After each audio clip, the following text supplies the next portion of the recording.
Imagina esto. El aire arde con el calor del sol griego. El polvo se levanta del suelo seco con cada paso. Y frente a ti se alza una muralla de carne, bronce y disciplina. Son los espartanos. No ríen, no hablan, no muestran dudas. Avanzan como si fueran un solo cuerpo, un solo espíritu de guerra, cada paso sincronizado como el latido de un monstruo invencible. Lo que los hace aterradores no es solo su temple, ni su fama de no retroceder jamás. Es lo que llevan entre sus manos y sobre sus cuerpos, un arsenal nacido de la necesidad de la supervivencia, perfeccionado en siglos de guerras, diseñado no para impresionar, sino para destruir. Armas que convertían a un campesino en soldado y a un soldado en máquina de matar.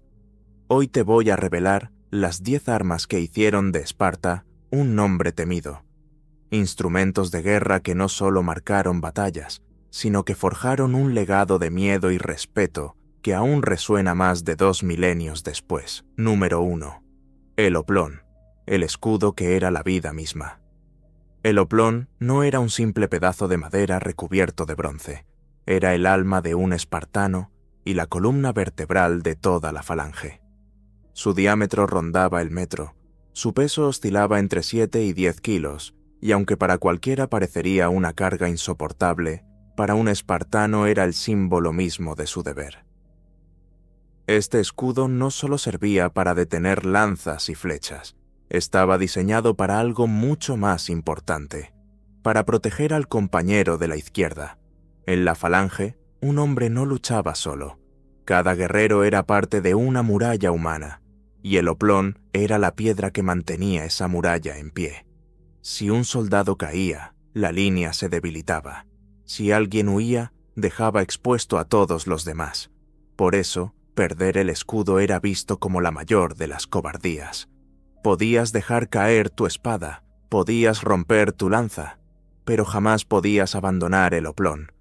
Las madres espartanas lo sabían bien, y por eso despedían a sus hijos antes de la batalla con una frase que ha sobrevivido siglos: con él o sobre él. Con el escudo significaba regresar victorioso y digno. Sobre él significaba que tu cuerpo sería cargado como héroe caído. Pero regresar sin el escudo era regresar como un traidor, como alguien que había puesto en peligro a toda la falange. El oplón no era solo madera y bronce, era honor, era disciplina, era la vida misma de Esparta. Y por eso, cada golpe que recibía, cada marca de lanza que quedaba en su superficie, era también una cicatriz en la historia de un pueblo que jamás concebía la rendición. Número 2. La dori, la lanza que abría el camino. La dori era mucho más que un simple arma. Era la verdadera extensión del cuerpo del hoplita espartano. Medía aproximadamente 2,5 a 3 metros de largo, fabricada en un resistente fresno, lo que le daba firmeza y flexibilidad al mismo tiempo. En un extremo llevaba la punta de hierro llamada Sifos, diseñada para perforar armaduras y escudos enemigos. En el otro, un contrapeso de bronce conocido como sauróter, mata lagartos, que servía no solo para equilibrar la lanza, sino también como segunda punta para rematar a los caídos o sostener la lanza clavada en el suelo como defensa improvisada. En el campo de batalla, la dori era el primer contacto, la primera línea de muerte. Cuando dos falanges se encontraban, lo que se veía no eran hombres, sino bosques de lanzas avanzando como un muro viviente. Cientos de puntas de hierro golpeando al unísono, empujadas por cuerpos endurecidos y entrenados desde la infancia. No había respiro, no había espacio. Los espartanos aprendían a atacar en perfecta sincronía, como si cada brazo fuese parte de un único organismo imparable. La dori representaba la disciplina espartana en su máxima expresión. En manos de otros pueblos, era un arma eficaz. En manos de Esparta, era un instrumento de terror, porque cada estocada no venía de un soldado aislado, sino de un ejército que se movía como uno solo. El enemigo que veía acercarse esa muralla de lanzas sabía que resistir era casi imposible. El empuje de los lacedemonios no se detenía hasta que la línea rival se quebraba o era aplastada bajo la presión. Un espartano podía sobrevivir sin espada, pero jamás sin Sudori. Era la voz con la que comenzaba la batalla, el rugido metálico que anunciaba que el choque había empezado y que el destino estaba decidido. Número 3. El Xiphos, la espada corta y mortal. Cuando la Dori se astillaba en el choque de lanzas, cuando el oplón ya no servía solo para empujar, sino para resistir el peso del enemigo cara a cara, entonces el espartano desenvainaba su arma más personal, el Xiphos. El Xiphos era una espada corta, de entre 40 y 50 centímetros, forjada en hierro, con doble filo, y una hoja ligeramente triangular que terminaba en punta. Su diseño no buscaba elegancia ni ornamentación.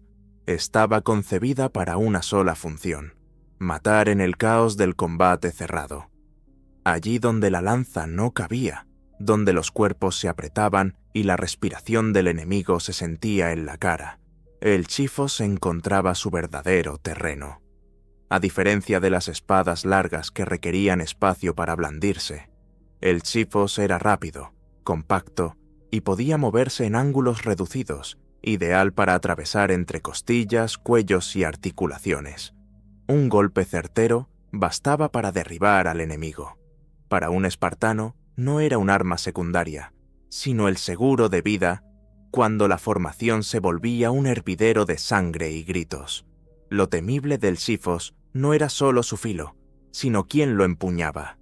El guerrero espartano había entrenado toda su vida para ese momento, cuando la disciplina del escuadrón se rompía y lo único que quedaba era la destreza individual. Allí, su brazo no dudaba, su mirada no parpadeaba.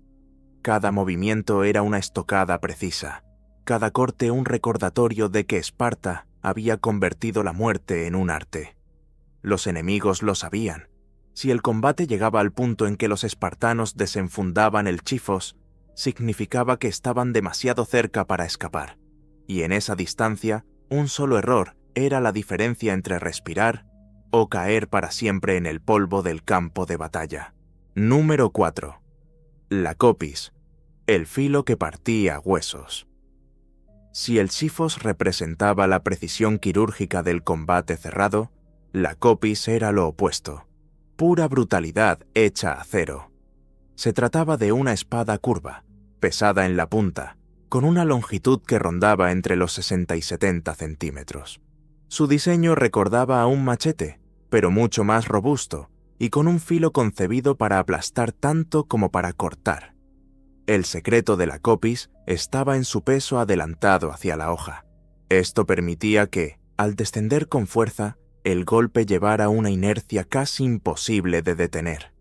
No era un arma para movimientos delicados, sino para tajos demoledores capaces de partir huesos, destrozar cascos de bronce y romper escudos de madera.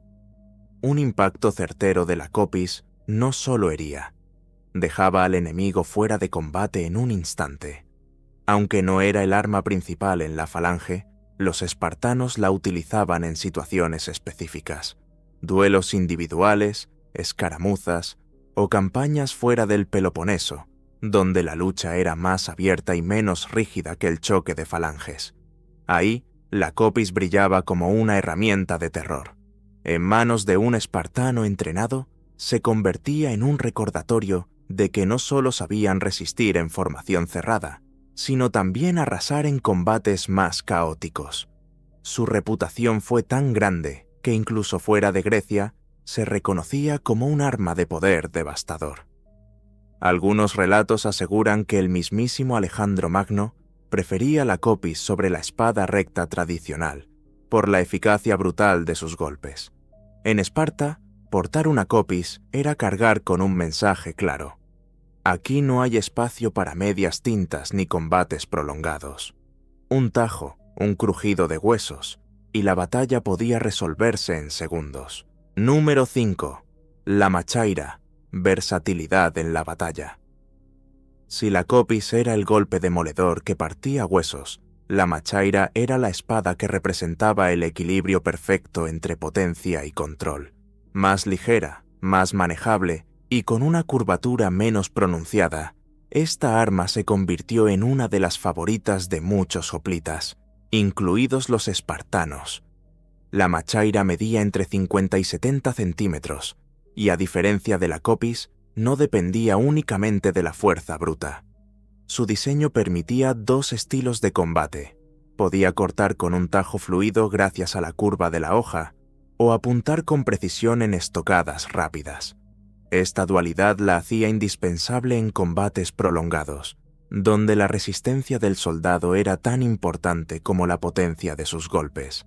Imagina a un espartano agotado después de horas de enfrentamiento, rodeado de escudos, lanzas y cuerpos en el suelo. Una copis pesada podía convertirse en un lastre, pero la machaira le permitía seguir atacando con velocidad y eficacia, sin perder fuerza en cada movimiento. Era un arma que se adaptaba al cansancio humano y que extendía la capacidad de lucha mucho más allá de lo que otras espadas podían permitir. Los enemigos temían la machaira porque nunca sabían qué esperar. Un corte que abría defensas con un movimiento curvo, o una estocada sorpresiva dirigida entre las rendijas de la armadura. Esa imprevisibilidad era un arma en sí misma. En Esparta, donde cada detalle del entrenamiento buscaba la máxima eficacia, la machaira representaba una herramienta de supervivencia total, capaz de responder en cualquier circunstancia, en cualquier terreno y contra cualquier adversario. Número 6. Las jabalinas. La lluvia antes de la tormenta. Aunque cuando pensamos en Esparta lo primero que nos viene a la mente es la falange cerrada, escudo contra escudo, los espartanos no descuidaban el entrenamiento con armas de largo alcance. La jabalina era ligera, de madera endurecida y punta de hierro, y aunque no alcanzaba la distancia de un arco, tenía algo que los espartanos valoraban más: la velocidad y la fuerza del impacto directo. Imagina una formación de jóvenes espartanos lanzando al unísono. Decenas de proyectiles surcando el aire y cayendo sobre el enemigo antes de que siquiera pudieran cerrar filas. Puede que una sola jabalina no derribara un escudo pesado, pero una lluvia de ellas creaba el caos. Soldados heridos, formaciones rotas, pasos vacilantes que rompían la armonía del adversario. Y en una batalla de falanges, perder el ritmo de avance era casi una sentencia de muerte. Las jabalinas no siempre estaban pensadas para matar en el primer impacto. Muchas veces servían para debilitar y desorganizar, preparando el terreno para lo que vendría después. El choque brutal de los hoplitas cuerpo a cuerpo.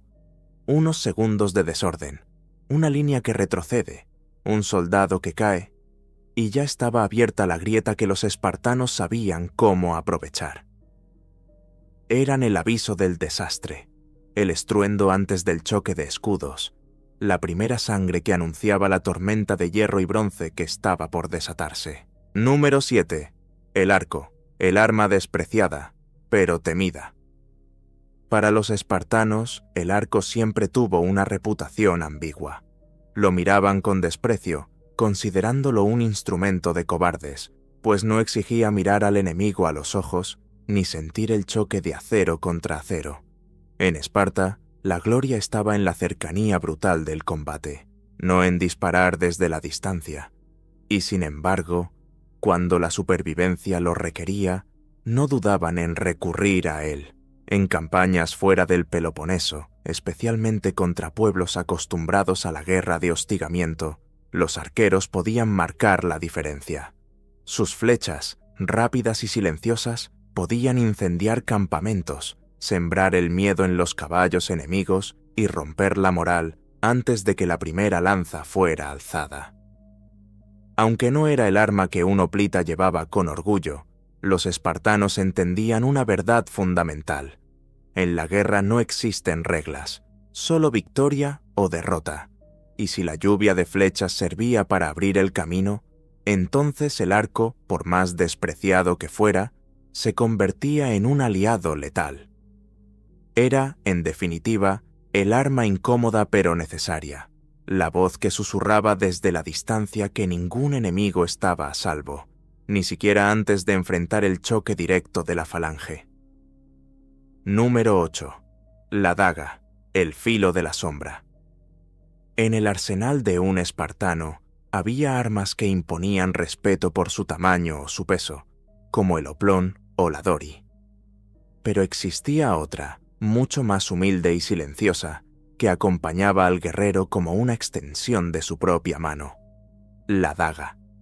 Pequeña, ligera, fácil de ocultar bajo el manto o atada al muslo, la daga era el filo que nunca abandonaba al espartano, incluso en los momentos más desesperados. A diferencia de la lanza o la espada, que podían perderse en medio del choque, la daga siempre estaba allí, esperando, como un recordatorio de que en la guerra hasta el arma más discreta podía decidir la diferencia entre la vida y la muerte. En la Agogé, los niños aprendían desde muy temprano a usarla con precisión quirúrgica. No era un simple cuchillo, era una herramienta de supervivencia. Servía para desollar animales cazados en el bosque, cortar ramas para improvisar refugios, preparar alimentos o defenderse en emboscadas nocturnas. Pero también era una arma de sigilo, capaz de silenciar a un enemigo desprevenido en plena oscuridad, sin levantar ruido, sin llamar la atención. Los instructores les enseñaban que una daga no debía usarse con ira, sino con frialdad. No estaba hecha para duelos gloriosos, ni para alardear, sino para momentos límite. Cuando la lanza ya estaba rota, cuando el escudo había caído, cuando el enemigo se acercaba demasiado y no había otra opción que hundir el acero en la carne a quemarropa. En el campo de batalla, una daga podía ser el último recurso de un hoplita, pero en las sombras era un arma temida. En las misiones de infiltración, en la caza, en los entrenamientos donde los jóvenes debían sobrevivir con lo mínimo, la daga era la compañera constante. Su hoja corta penetraba en las rendijas de las armaduras, entre las costillas, en la yugular expuesta. Cada corte era rápido, definitivo, y no dejaba espacio para el error. Su simbolismo también era profundo. Representaba que un espartano estaba siempre preparado, incluso cuando lo había perdido todo. Era el arma de la resiliencia absoluta, el recordatorio de que un verdadero guerrero nunca está desarmado mientras conserve voluntad de luchar. Así, la daga no era un simple cuchillo de metal, era el filo de la sombra, discreto, silencioso, letal. Una pieza pequeña en apariencia, pero que demostraba el principio espartano más implacable. En la guerra, nada es demasiado pequeño como para no convertirse en mortal. Número 9. Hachas y mazas, la fuerza bruta improvisada. No todas las armas espartanas eran forjadas con elegancia ni pensadas para la disciplina de la falange. En ocasiones, la guerra exigía otra cosa: pura brutalidad. Ahí entraban en juego las hachas, las mazas y otras herramientas que, en manos de un espartano, se transformaban en instrumentos de destrucción. Las hachas de hierro o bronce, con filo pesado y cuerpo robusto, no solo servían para cortar madera o abrir paso en el campo. En los asedios, cuando las ciudades enemigas se encerraban tras puertas reforzadas, los espartanos blandían estas armas para abrir grietas en los portones y debilitar las murallas. Cada golpe retumbaba como un tambor de guerra, recordándole al enemigo que ninguna defensa era eterna. Las mazas, por su parte, eran la encarnación de la fuerza cruda. Un bloque de metal unido a un mango de madera se convertía en un martillo de destrucción. Contra un casco podía fracturar el cráneo. Contra un escudo lo astillaba. Contra un guerrero con coraza pesada transmitía un impacto tan brutal que destrozaba huesos y órganos sin necesidad de cortar. Era un recordatorio de que, en el campo de batalla, no todo dependía del filo. A veces bastaba con la fuerza del impacto. Lo más interesante es que muchas veces estas armas no formaban parte del equipo reglamentario. Se improvisaban con herramientas de trabajo, adaptadas para la guerra en cuestión de horas. Esa capacidad de transformar lo cotidiano en mortal hablaba de la adaptabilidad espartana. No importaba si era una maza, un hacha, una piedra o una simple antorcha. Lo importante era que funcionara para vencer. En combates urbanos, en calles estrechas y patios cerrados donde la falange no podía desplegarse, las hachas y las mazas eran reinas. Allí no había espacio para lanzas largas ni escudos amplios. El combate era cercano, personal, sangriento. Y en ese terreno, un golpe descendente de hacha o un mazazo bien dirigido podía acabar con cualquier ilusión de resistencia. Así, aunque no eran las armas que hacían famosa a Esparta en los campos abiertos, las hachas y las mazas representaban otra cara del poder espartano. La capacidad de ser tan disciplinados como salvajes, tan calculadores como brutales. Porque al final, un espartano sabía que en la guerra no hay herramienta inútil, si sabes cómo convertirla en arma. Número 10. El fuego, el arma invisible. No todas las armas de los espartanos estaban hechas de bronce o hierro. Algunas eran más antiguas, más indomables y más aterradoras que cualquier espada. El fuego. En el campo de batalla, los espartanos supieron que el fuego podía ser más letal que una lanza, más devastador que una espada y más definitivo que una lluvia de flechas. En Sepeya lo demostraron con brutal claridad. Los enemigos creían tener refugio en el bosque, protegidos por los troncos y las sombras. Pero los espartanos no necesitaban entrar. Rodearon el bosque en silencio, extendieron antorchas, y en un instante, las llamas se alzaron como murallas de fuego. Lo que era refugio se convirtió en una trampa ardiente. Los gritos de los hombres atrapados se mezclaron con el crepitar de los árboles, y la batalla se transformó en masacre. El fuego era un arma que no se podía bloquear con escudos ni detener con lanzas. Era imparable, se expandía sin distinción y además multiplicaba el terror psicológico, porque un enemigo que enfrenta soldados todavía puede resistir, pero cuando ve que las llamas lo rodean, el instinto de huir vence incluso al más valiente. Para Esparta, usar el fuego era una muestra de algo más que astucia militar. Era la prueba de que su disciplina no conocía límites. Si la lanza y la espada eran armas del cuerpo, el fuego era un arma del alma, un recordatorio de que los espartanos no temían usar todo lo que la naturaleza les daba para obtener la victoria. Porque, al final, lo que más temían sus enemigos no era el acero espartano, sino la frialdad con la que esos guerreros podían convertir cualquier elemento, incluso el fuego, en un instrumento de guerra. Estas fueron las armas que hicieron de Esparta un sinónimo de poder en toda Grecia.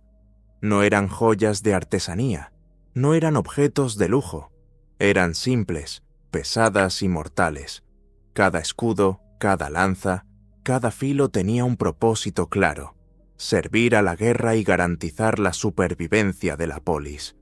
Pero lo que realmente convertía a esas armas en leyenda no era el bronce ni la madera, sino la disciplina inquebrantable de quienes las empuñaban.